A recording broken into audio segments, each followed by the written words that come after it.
Hallo zusammen und willkommen zu einer neuen Folge von Michaels Modellbaustube. Wie du vergilbte Deckholz retten kannst, das zeige ich dir in der heutigen Folge. Also, bis gleich!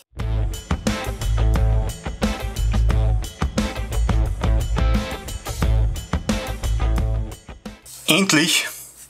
Nach langer Suche findet man im Internet oder auf einer Modellbaubörse einen Bausatz, den man schon seit Jahren sucht. Die Vorfreude ist natürlich riesig und man kann es kaum erwarten, den Karton in einer ruhigen Minute auszupacken. Aber dann die Ernüchterung. Der Bausatz ist sicher top, doch die Deckholz haben einen gelblichen Rand oder das Weiße sieht so aus, es kommt frisch aus einem Aufenthaltsraum vor Raucher. Die Rede ist natürlich vom Gilb. Ich habe euch da ein kleines Beispiel mitgenommen. Ihr kennt es sicher schon vom Unboxing her. Zoome ich noch ein bisschen rein. So. Da sieht man es ja, ne? Das schaut jetzt sehr unschön aus, ist aber noch lange kein Grund zur Panik. Ich möchte heute zwei Methoden vorstellen, was man bei vergilbten Deckholz machen kann. Und da fange ich gleich mal mit der einfachsten Methode an.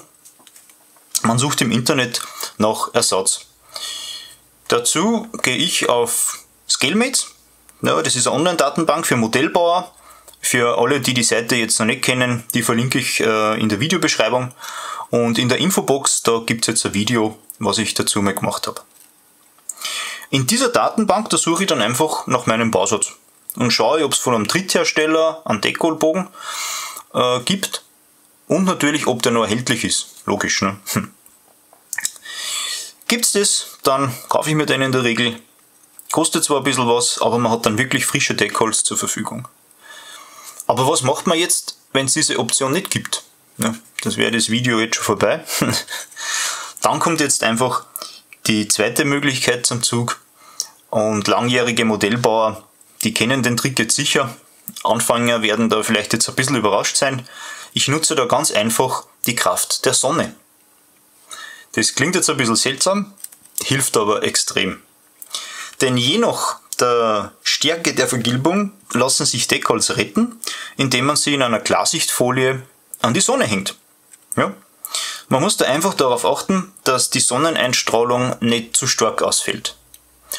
Ich persönlich bevorzuge da ein Fenster in der Wohnung, das was nicht unbedingt nach Süden ausgerichtet ist, sondern eher die Morgen-Vormittagssonne einfängt.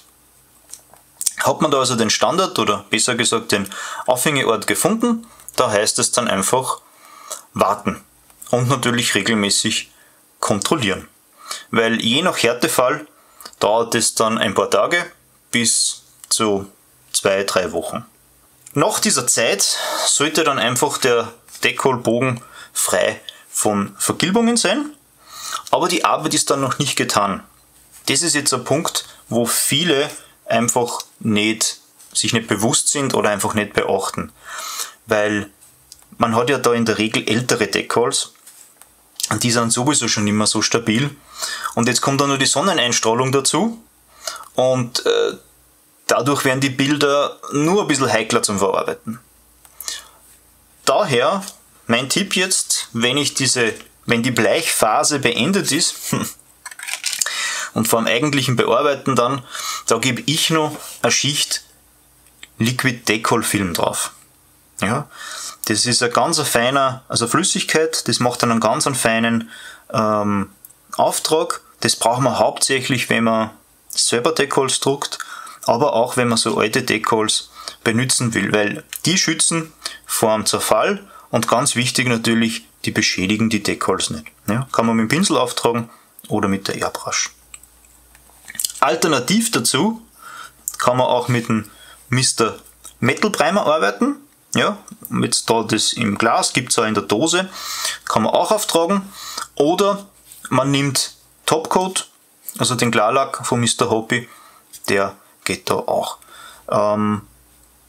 Auf keinen Fall irgendwelche lösemittelbasierten Klarlacke oder sonstiges lösemittelbasiertes Gedöns benutzen, weil das kann die ganze Arbeit sprichwörtlich zunichte machen. Ja, und nach einer Trocknungszeit von Minimum 24 Stunden da sind dann die Deckholz eigentlich bereit für ihre Bestimmung. Ja, und bei diesem Tipp gilt natürlich auch, da geht Probieren über Studieren. Jeder Hersteller hat da sein eigenes Material und eigenes Druckverfahren und da kann es auch sein, dass die Sonne gar nichts mehr bewirkt. In diesem Fall heißt es dann wirklich warten, bis ein Dritthersteller Deckholz auf den Markt bringt. Stopp! Es gibt ja noch eine Möglichkeit. Es gibt ja Deckoldruckanbieter im Internet. Aber warum habe ich die jetzt außen vor gelassen? Ganz einfach. Nicht jeder hat einen eigenen Scanner. Dann könnte ich ja das einfach einscannen und dem das schicken und sagen, druck mir das. Und wenn man jetzt überhaupt keine Vorlage hat, dann sind die meisten auf hoch aufgelöste Bilder vom Original angewiesen, in bestimmten Ansichten, und da wird es dann auch in vielen Fällen einfach schwierig, die zu bekommen. Aber man kann ja mal nachfragen. Ja. Viele solche Anbieter haben einen eigenen Shop, wo sie schon für ältere Aufträge Deckholz anbieten. Da kann man auch noch reinschauen. Da habe ich jetzt aber ein bisschen ausgeklammert, weil man sich eben da auch ein bisschen selber helfen kann. Beziehungsweise sind solche Druckanbieter auch im Preis dann immer ein bisschen teurer, wie wenn man sich die jetzt auf dem normalen Markt, sage ich mal, nachkauft. Gut, wenn es irgendwelche Fragen zum heutigen Thema gibt, einfach in die Kommentare damit. Und ansonsten, ja, wünsche ich euch bis zur nächsten Folge, wie immer, eine gute Zeit und viel Spaß beim Modellbau. Tschüss!